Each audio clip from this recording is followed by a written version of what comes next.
안녕하세요. 동굴아빠입니다. 이번 시간에는 기술사 135회 토목 시공길사 종목의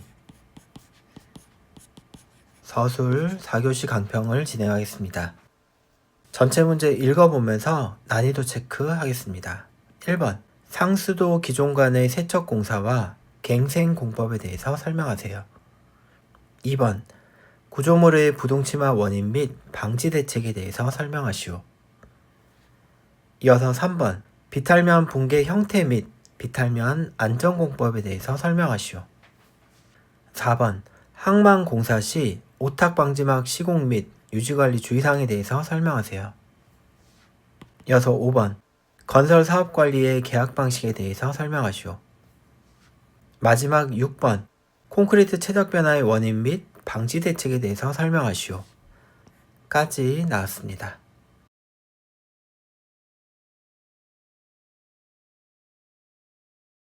(135회) 서술 4교시의 1번입니다.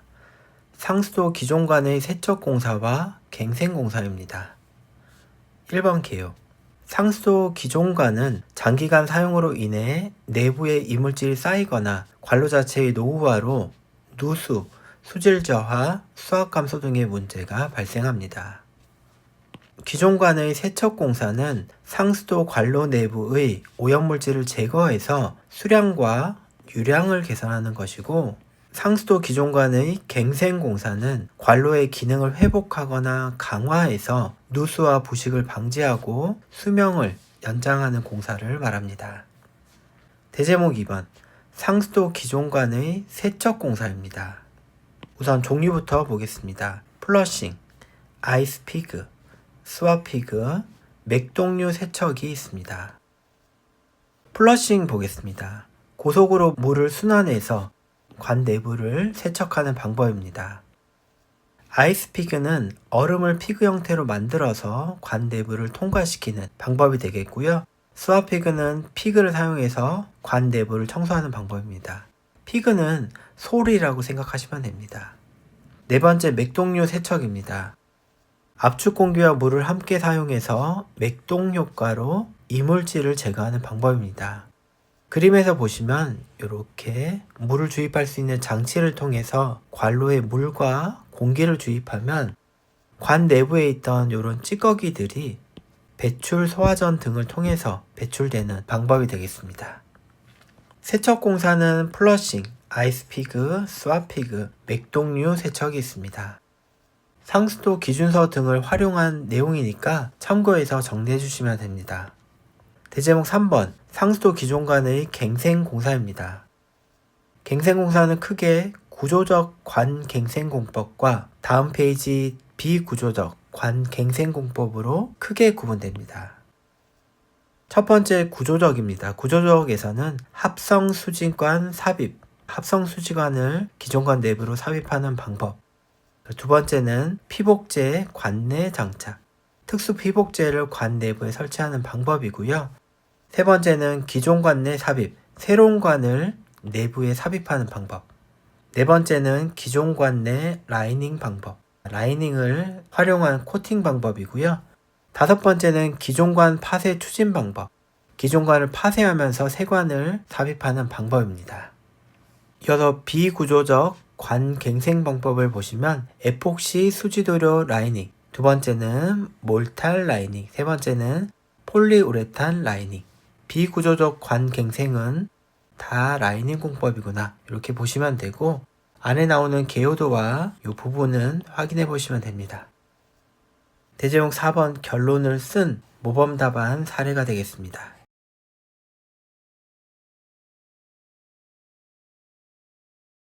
(135회) 서술 4교시의 2번입니다. 구조물 부동치마의 원인과 방지 대책을 물어봤습니다. 1번 개요. 부동치마는 기초지반이 균일하지 않게 치마해서 구조물의 변형과 균열을 유발하는 현상입니다.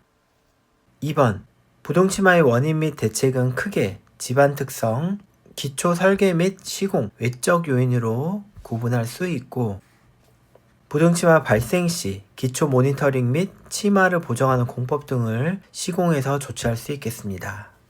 대제목 2번은 구조물의 부동치마 기준이고, 구조물 기초 설계 기준에 의해서 내용을 작성합니다. 관련 개요도가 나오고 처짐각에 대한 기준인데 처짐각 탄젠트 알파는 써보도록 하겠습니다. 처짐각 탄젠트 알파는 구조물의 폭 L분의 처짐력 델타 S로 규정되는데 일반적으로 500분의 1 미만이어야지 구조물의 손상이 미발생됩니다. 이 값은 외우시고 넘어가 주시면 좋겠습니다. 이어서 내용 봅니다. 대제목 3번 구조물 부동치마의 원인과 방지 대책입니다. 서브노트에서 같이 그렸던 개요도 부분을 하나 그려주시고 이어서 내용을 씁니다. 첫 번째는 집안 특성입니다.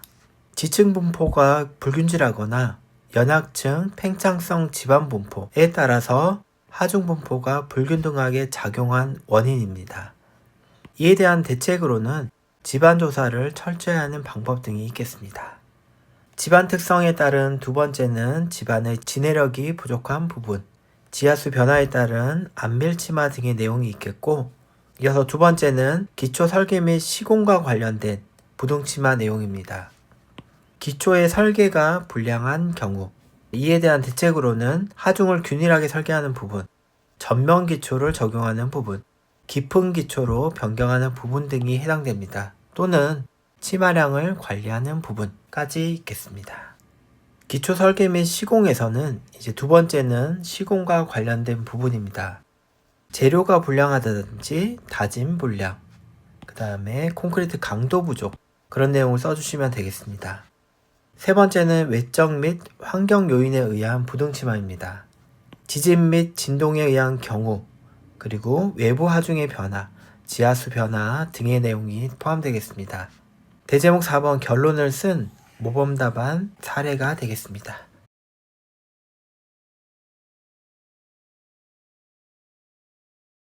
135회 서술 4교시의 3번입니다. 비탈면의 붕괴 형태 및 비탈면의 안전공법입니다. 이러한 문제에서는 비탈면을 토사 비탈면과 안반 비탈면으로 구분할 수 있냐 없냐에 따라서 합격의 여부가 결정되는 문제 같습니다. 내용 보겠습니다. 1번 개요. 비탈면은 크게 토사와 안반 비탈면으로 구분할 수 있고 붕괴 형태, 붕괴 원인, 안전공법이 다릅니다. 물어본 문제는 붕괴 형태 그리고 안전공법입니다. 두 개 위주로 기술을 하시고 가능하신 분은 붕괴 원인까지도 추가해서 써주면 되는 문제 유형이 되겠습니다. 대제목 2번은 토사 비탈면의 붕괴 형태입니다. 첫 번째, 토사 비탈면의 붕괴 형태. 직선 활동과 원호 활동, 대순화선 및 복합 활동에 대해서 개요도와 관련 키워드를 작성해 줍니다. 동그라빠는 서브노트의 내용을 그대로 가져오니까 이렇게 표 형태로 붙였지만 수험자분들께서는 이 내용을 중제목화 하셔서 이렇게 서술유형으로 쓰셔도 좋습니다. 만약에 동그라빠처럼 표 형태로 쓰시는 게 가능하신 분들은 이어서 토사 비탈면의 붕괴 원인을 써주시면 됩니다. 비탈면의 전단 능력, 활동력이 비탈면의 전단 강도, 저항력보다 큰 경우 붕괴하는데 거기에 대한 전단 강도 감소 요인과 전단 능력 증가 원인을 이렇게 쓸 수 있겠습니다. 가운데 페이지 대제목 3번 안반 비탈면의 붕괴 형태 및 붕괴 원인입니다. 원형 파괴, 평면 파괴, 세기 파괴, 전도 파괴에 대해서 개요도와 그리고 평사 투영법에 투영되는 내용까지 그리고 원인까지도 이렇게 써줬습니다. 토사와 마찬가지로 동그라빠는 이 서브노트 내용을 가져오고 모범 답안이라는 걸 작성하고 있기 때문에 이렇게 쓸 수 있는 거지 수험자분들께서는 시험장에서 1. 원형 파괴, 그래서 내용과 원인 좀 써주시고 2번 평면 파괴 이렇게 기술해 주셔야 됩니다. 만약에 동그라빠처럼 할 수 있다면 이렇게 표 형태로 하고 엑스트라인 원인까지도 이렇게 가져가 주시는 게 가장 좋습니다. 대제목 4번은 비탈면의 안전공법 물어본 두 번째 내용입니다. 안전공법은 크게 안전공법과 우측 페이지 두 번째 계층 모니터링 및 관리로 구분합니다. 안전공법에 대한 개요도를 그리는데 한쪽은 토사 안반, 한쪽은 안반 앞면의 개요도를 그립니다. 안전공법에는 보호공법, 억제공과 우측 페이지 보강공법, 억지공을 포함합니다. 두 번째, 계측 모니터링에 대한 개요도와 계측 항목 부분의 내용을 써줍니다. 마지막 5번 결론을 쓴 모범 답안 사례가 되겠습니다.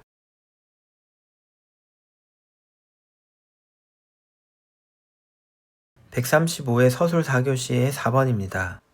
항만공사 시 오탁방지막 시공 및 유지관리에 대한 주의사항을 물어봤습니다. 1번 개요. 오탁 방지막은 항만공사 시 발생되는 토사 유출과 오염물질 확산을 방지하기 위해 설치되는 부유성 차단막입니다. 오탁 방지막 시공 시 계획 및 설계, 설치 및 시공 후 점검 주의사항을 준수해야 되고, 유지관리 시 정기점검, 긴급 상황 대응, 지속적인 모니터링 및 유지관리에 주의합니다. 대제목 2번은 오탁방지막의 종류입니다. 오탁방지막은 부유식과 고정식과 이동식이 있습니다. 부유식은 이렇게 해저면에 떠서 설치하는 방법이고, 자립식은 이렇게 하천 바닥에 앵커식으로 고정하는 그런 방법이 되겠고, 이동식은 이렇게 망 형태로 이동이 가능한 오탁방지막이 되겠습니다. 오탁방지막의 종류는 이어서 물어본 문제가 시공 관련이기 때문에 그와 관련된 엑스트라다 이렇게 보시면 됩니다. 가운데 페이지 대제목 3번 항만공사 시 오탁방지막 시공 시 유의사항입니다. 첫 번째는 설계 및 계획 시입니다. 오탁방지막의 설치 범위라든지 깊이, 규격, 그리고 공사의 범위, 오탁물질의 종류, 그리고 오탁방지막의 종류 등을 결정합니다. 시공시 주의사항 두 번째는 설치시입니다. 오탁방지막의 종류에 따른 설치 방법, 그리고 기상상황 고려 부분, 설치 시 장력 측정 부분, 연결부 시공 부분의 내용을 포함합니다. 세 번째 시공 후입니다. 오탁방지막의 수직성과 연결부 체결, 그리고 시범 가동 등이 포함되겠습니다. 우측 페이지 대제목 4번 오탁방지막 유지관리 주의사항입니다. 유지관리 시는 정기점검이 있겠는데, 정기점검은 방지막의 보수 보강을 포함하게 되고 고정장치를 점검하는 부분, 그리고 망에 걸려있는 오염물질을 제거하는 등이 포함됩니다. 두 번째는 긴급 상황 대응, 그리고 세 번째는 지속적인 모니터링 부분, 그리고 오탁방지막의 설치가 끝나면 철거와 폐기하는 부분에 대해서 내용을 씁니다. 철거 및 폐기에서는 철거하는 부분과 그리고 폐기물을 처리하는 방법 등의 내용을 써줍니다. 마지막 5번 결론을 쓴 답안 사례가 되겠습니다.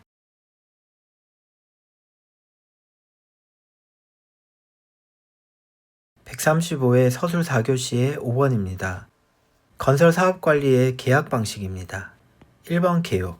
건설 사업관리 CM은 건설 프로젝트의 기획, 설계, 시공을 발주처와의 계약을 통해 통합적으로 관리 수행하는 건설 사업 관리 제도입니다. 계약 방식은 크게 CML 리스크, CM4P, ACM, XCM, GMP-CM 방식 5개로 구분됩니다. 대제목 2번은 CML 리스크 방식, 시공자형입니다. CM이 프로젝트의 시공까지 책임지는 방식으로 공사비 초과 및 일정 지연에 대한 리스크를 부담하는 방식입니다. 가운데 페이지 대제목 3번 CM4P 방식 대리인형입니다. CM이 독립적인 입장에서 발주자를 대신하여서 프로젝트를 관리하고 정해진 용역비만 받는 형태가 되겠습니다. 아래쪽 대제목 4번 ACM 형태 발주자 대리형입니다. CM이 발주자의 완전한 대리인 역할을 수행하는 방식으로 모든 공정관리를 담당하며 발주자 승인 없이 시공자를 결정 가능합니다.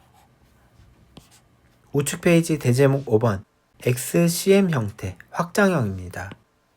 기존 CM 방식의 역할을 확장하여서 설계, 시공, 유지관리까지 포함하는 방식입니다.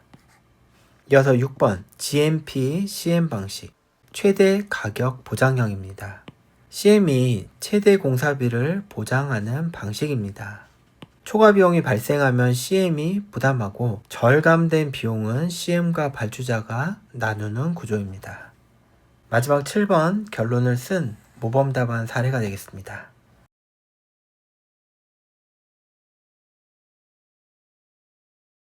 135회 서술 4교시의 6번 콘크리트 최적 변화의 원인과 방지 대책을 물어봤습니다.